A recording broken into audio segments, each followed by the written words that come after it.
साजिश रची जाएगी। तो आज से जब कुछ साल पहले दलित अपने हक के लिए लड़ा था, तो मैं आपके चैनल के माध्यम से बता दूं, मुसलमान कमजोर नहीं है, समझ लीजिए। आप कहते हैं उल्मा जैसे ही बोलते हैं, अगर अपने हक की बात बोलते हैं आप उनको नोटिस जारी कर देते हैं। आप कहते हैं फिलिस्तीन के लिए दुआ नहीं कर सकते, फिलिस्तीन के लिए दुआ करोगे तो नोटिस जारी कर देंगे, दंड देंगे। अरे कैसा हिंदुस्तान बनाना चाह रहे हैं, ये कैसा भारत बनाना चाह रहे हैं? अगर आप चाह रहे हैं कि दोबारा आजादी की लड़ाई लड़ी जाए और मुसलमान अपने हक के लिए खड़ा हो, तो मैं ये कह रही हूँ, मैं आजादी की लड़ाई लड़ने के लिए फिर से तैयार हूँ। और मोदी जी थोड़ी है मोदी जी या अमित शाह, ये काले अंग्रेज हैं।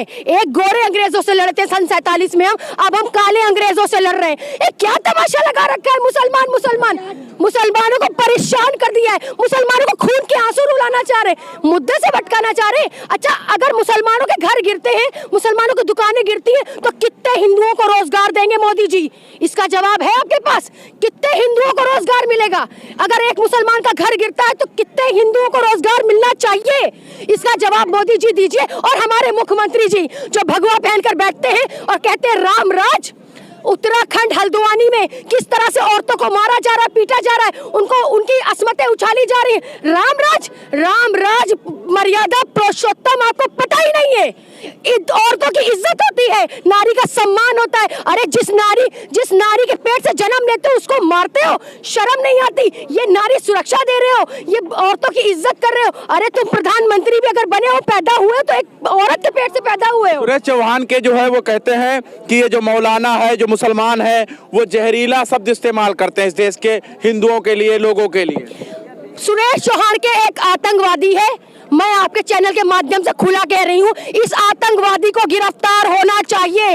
एटीएस की टीम इसको कब उठाएगी? अगर सुरेश चौहान के का घर का पता नहीं पता है तो मैं एटीएस को उसके घर का पता देना चाहती हूँ। और रही बात, मुसलमान अगर बोले तो हेट स्पीच, और अगर वो गाली दे चैनल पर बैठकर सुरेश चौहान के, तो वो क्या होता है? वो हेट स्पीच होती है या क्या होता है? अरे कोई जवाब देगा? हिंदुस्तान में अगर सच में कानून है, सच में अगर हमारा कानून है, तो कानून फैसला करे इंसाफ के तौर पर। इंसाफ चाहिए, न्याय चाहिए हमें। हम मुसलमान लड़ रहे हैं आज न्याय। देखिए हल्द्वानी में जो हो रहा है, बताया जा रहा अवैध है, नजूल की जमीन है, वहां पर मदरसा और मस्जिद बनाकर मुसलमान बैठ गया है। उसको जाहिर सी बात है, अगर सरकार की जमीन है तो उसको खाली करवाया जाएगा। अरे ये लोग संविधान मानते ही नहीं है। 91 एक्ट पढ़िए आप, सन 91 का एक्ट पढ़िए। सन 47 से जो भी मंदिर थी, मस्जिद थी, गुरुद्वारा था, चर्च था, वो नहीं ढाया जाएगा, वो डेमोलिश नहीं किया जाएगा।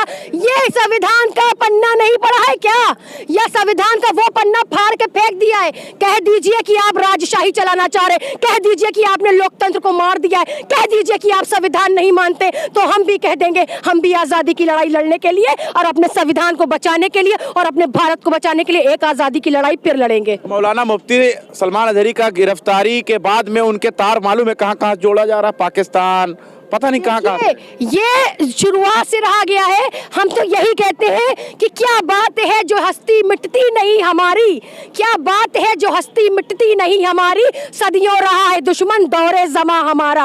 अरे इस्लाम के दुश्मन तो सभी रहे हैं, लेकिन इस्लाम झुका नहीं है। इस्लाम सच की तालीम देता है, इंसानियत की तालीम देता है। इस्लाम वो नहीं है। सुरेश चौहान के, मोदी जी और थोड़ी दूर पे बैठे हुए योगी जी, आज मेरी गर्दन पे तलवार भी रख देना और मेरे सीने में गोली भी दाग देना, तो ला इलाहा इल्लल्लाह की मैं ला इलाहा इल्लल्लाह से पीछे नहीं हट सकती।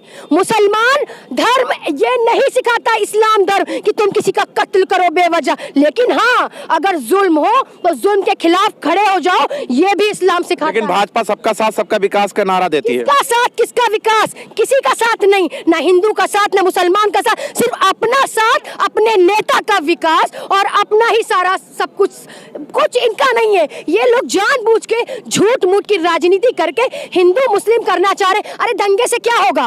दंगे से किसका नुकसान होगा? गरीब ठेले वाले का। दंगे से किसका नुकसान होगा? वो दुकान वालों का। गरीब से किसका नुकसान होगा? सब्जी वालों का। गरीब से उसका, दंगे से किसका नुकसान होगा? रिक्शा चलाने वालों का। दंगे से सिर्फ और सिर्फ नुकसान होगा तो गरीब का। उसमें हिंदू मुस्लिम नहीं मिलेगा। हिंदू मुस्लिम सब बढ़ जाएगा, दंगा होगा तो गरीब का नुकसान होगा, उसमें ना कोई हिंदू होगा। हल्द्वानी में बता रहे पत्थर चला रहे थे, वहाँ की औरतें और मुसलमान जो है पत्थर चला रहे ये शुरू से हमारे ऊपर इल्जाम लगते आए हैं, इल्जामों से नहीं, साबित करिए, आरोप मत लगाइए, साबित करिए। अदालत में चैलेंज करेंगे, हम सुप्रीम कोर्ट जाते हैं, हम हाई कोर्ट जाते हैं, हम हमेशा चैलेंज करते हैं और हम हर बात को चैलेंज करेंगे। ये क्या समझते हैं बैठे हुए लोग, ये 2 दिन की आई हुई सत्ता इनकी, ये अपने आप